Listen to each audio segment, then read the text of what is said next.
सास की दुकान।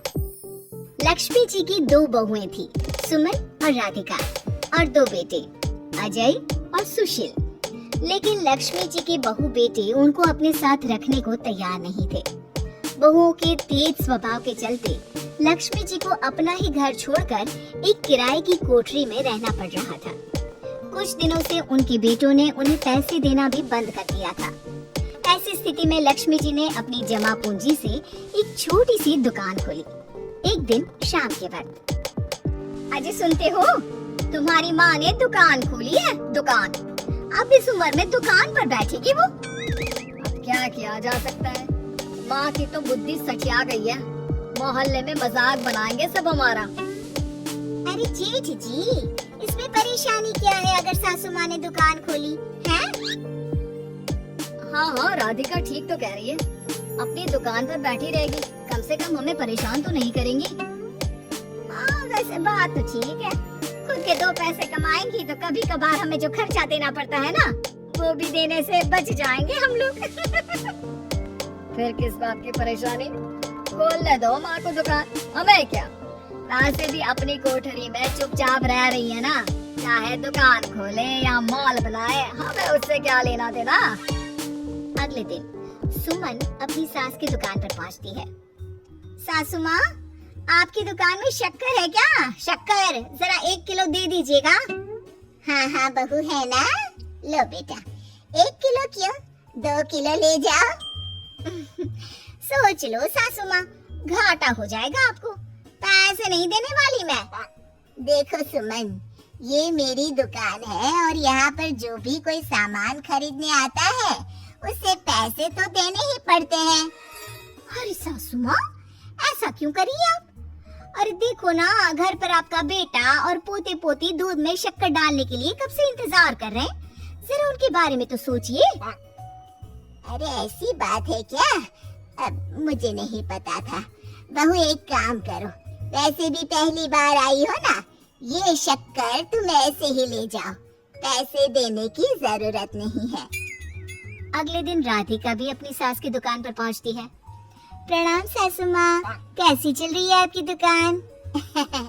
बस बेटा, जैसे तैसे करके काम चला रही हूँ।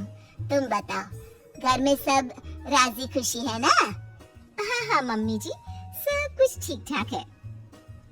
बताओ राधिका बहू, कैसे आना हुआ, कुछ काम था क्या? वो ना मम्मी जी, मुझे जरा 5 किलो आटा चाहिए था। मेरे पैर में ना बहुत दर्द है, इसलिए बाजार तक जाने में ना तकलीफ हो रही थी। घर पर बच्चे भूखे बैठे हैं, सोचा आपसे ही ले लेती हूँ। हाँ हाँ क्यों नहीं बेटा, ये लो 5 किलो आटा ले जाओ। हाँ लेकिन मम्मी जी, आपने जेठानी जी को शक्कर फ्री में दी थी, तो मुझसे भी पैसे तो नहीं लेंगी ना? हाँ, अच्छा ठीक है बेटा, कोई बात नहीं, तुम ऐसे ही ले जाओ, बच्चों से क्या पैसे लेना। कुछ दिनों के बाद लक्ष्मी का बेटा अजय दुकान पर पहुंचता है। कैसी हो माँ, दुकान तो अच्छी चल रही है ना तुम्हारी, सब मोहल्ले वाले तारीफ करते रहते हैं। अब क्या करूं बेटा, तुमने तो मुझे सहारा दिया नहीं, गरीब माँ को घर से बाहर निकाल दिया, कुछ तो करना पड़ेगा ना अपना पेट पालने के लिए।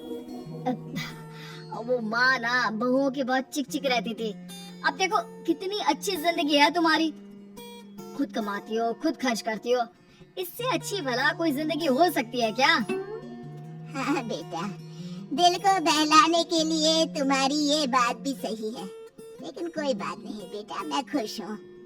अच्छा माँ, मैं क्या कह रहा था, जरा 500 उधार तो दे देना। कमाल की बात है बेटा, तुम मुझसे पैसे उधार मांग रहे हो, तुम्हारे पास पैसों की क्या कमी है?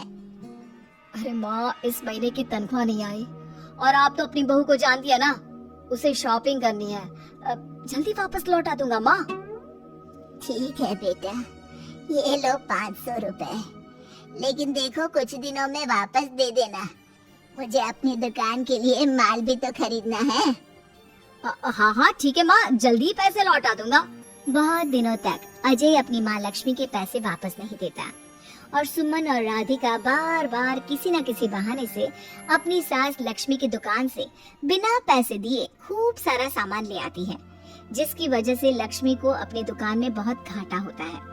फिर एक दिन जब राधिका सामान लेने के लिए लक्ष्मी की दुकान पर पहुंचती है, सासू माँ जरा वो 1 किलो दाल तो देना। नहीं बहू, अब मैं तुम्हें या सुमन को कोई सामान फ्री में नहीं देने वाली।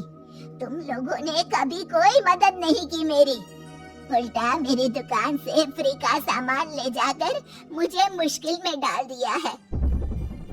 लेकिन मम्मी जी, हम तो आपके बच्चे हैं ना। अगर इतना ही मेरे बच्चे हो तो फिर मुझे घर से बाहर क्यों निकाल दिया? देख बहू, अब मैं तुम्हें 1 रुपए का सामान भी फ्री में नहीं दूंगी, और जाकर सुमन को भी कह देना, आए दिन तुम्हारा पति मुझसे उधार ले जाता है और वापस भी नहीं लौटाता। राधिका गुस्से में घर वापस आती है। घर आने के बाद, क्या हुआ राधिका, बहुत गुस्से में लग रही हो तुम? सासू माँ की दुकान पर गई थी ना? सासू माँ का तो कुछ करना पड़ेगा, जब से ये दुकान खोलकर बैठी है, अक्कड़ तो देखो उनकी। अरे लेकिन हुआ क्या है? होना क्या है, दाल लेने गई थी, मुझे 4 बातें सुनाकर उल्टा भेज दिया, कुछ दिया भी नहीं। ये तो सासू माँ ने ठीक नहीं किया। देखो मेरे पास ना एक बहुत अच्छा प्लान है। कैसा प्लान भाभी? हम अपनी सासू माँ की दुकान में किसी चोर से कहकर चोरी करवा देते हैं और सारा सामान अपने घर मंगवा लेंगे। उसके बाद हमारे पास फ्री में सामान भी आ जाएगा और सासू माँ की अकल भी ठिकाने आ जाएगी। ठीक है भाभी, मैं आपका पूरा साथ दूंगी। आप जल्दी से ये काम करवा दीजिए। और 2 दिनों के बाद सुमन और राधिका एक चोर से मिलकर लक्ष्मी की दुकान में चोरी करवा देते हैं। हे भगवान, ये क्या हो गया? इस उम्र में जैसे तैसे अपना गुजारा कर रही थी, लेकिन चोर मेरा सारा सामान लेकर चले गए। अब क्या होगा? तभी वहाँ पर राधिका और सुमन पहुँच जाती है। क्या हुआ सासू माँ, बहुत दुखी लग रही हैं आप? अरे क्या बताऊं, मेरी दुकान का सारा माल चोरी हो गया। अब अगर आप अपने ही बहू बेटी को सामान नहीं देंगी तो ऐसा तो होगा ना सासू माँ। अब राधिका की बात सुनकर लक्ष्मी को यकीन हो जाता है कि इस चोरी के पीछे कहीं न कहीं उसकी दोनों बहुओं का ही हाथ है। लक्ष्मी एक प्लान बनाती है, पैसे उधार लेकर अपनी दुकान में फिर से खूब सारा सामान ले आती है। अरे भाभी, देखा आपने, सासू माँ की दुकान तो फिर से सामान से भर गई है। हाँ वही तो, मैं तो सोच रही थी कि एक बार में उनकी अकल ठिकाने आ जाएगी, पर लगता है फिर से कुछ करना पड़ेगा। लेकिन अब हम क्या कर सकते हैं? अरे वही जो हमने पहले किया था। इसका मतलब फिर से चोरी करवाएंगे? हाँ, उसके बिना हमारा काम कैसे चलेगा? और इस बार चोरी करने हम दोनों चलेंगे, कुछ नहीं छोड़ेंगे उनकी दुकान में। सुमन और राधिका दोनों मिलकर लक्ष्मी की दुकान में चोरी कर लेती हैं और सारा सामान चुपचाप अपने घर के स्टोर में लाकर रख देते हैं। लेकिन सुबह होते ही लक्ष्मी पुलिस लेकर सुमन और राधिका के घर पहुंच जाती है। इंस्पेक्टर साहब, मेरी इन दोनों बहुओं ने ही घर में चोरी की है। अरे ना ना इंस्पेक्टर साहब, ये हम पर झूठा इल्जाम लगा रही हैं। अरे हम क्यों इनकी दुकान में चोरी करने लगे? माँ, आपको शर्म नहीं आती अपनी बहू पर झूठा इल्जाम लगाते हुए? हाँ माँ, हम आपके बेटे हैं और ये आपकी बहुएं हैं, आप ऐसा कैसे कर सकती हैं? लक्ष्मी जी, क्या आपके पास कोई सबूत है? अरे इंस्पेक्टर साहब, आप इनकी बातों में मत आइए। ये हमारी माँ है और इनकी दिमागी हालत ठीक नहीं है, इसीलिए तो हमसे अलग रहती हैं। इंस्पेक्टर साहब, मेरी दिमागी हालत बिल्कुल ठीक है और मेरे पास इन दोनों के खिलाफ बहुत बड़ा सबूत है। बताइए, क्या सबूत है आपके पास? आप जरा मेरी दोनों बहुओं के हाथ पानी से धुलवा दो, फिर सब कुछ साफ साफ पता चल जाएगा। अरे हाथ पानी से धोने से क्या होगा माँ? आप दोनों मेरे सामने अपने हाथों पर पानी डालिए। जैसे ही राधिका और सुमन अपने हाथ पानी में डालती हैं, उनके हाथों का रंग लाल हो जाता है और ये देखकर सब लोग हैरान रह जाते हैं। अरे ये क्या, तुम्हारे हाथों का रंग अचानक से लाल कैसे हो गया? क्योंकि मैंने अपनी दुकान के सारे सामान पर एक तरह का केमिकल लगा कर रखा था। मुझे पता था जो भी चोरी करने आएगा वो सामान को अपने हाथों से उठाएगा और उसके हाथों पर रंग लग जाएगा। अरे माँ, आप तो बहुत चालाक निकली। इसे चालाक नहीं बेटा, बुद्धिमान कहते हैं। और जिसके तुम्हारे जैसे बहू बेटे हो उसे थोड़ा बहुत तो अपनी अकल से काम लेना ही पड़ता है ना। शर्म नहीं आती आप लोगों को अपनी ही माँ को परेशान करते हुए? हमें माफ कर दीजिए सासू माँ, हम आइंदा ऐसी गलती कभी नहीं करेंगे। और हाँ, आपको अपने साथ रखेंगे, आपकी सेवा करेंगे और पूरी इज्जत भी देंगे। हमें माफ कर दीजिए।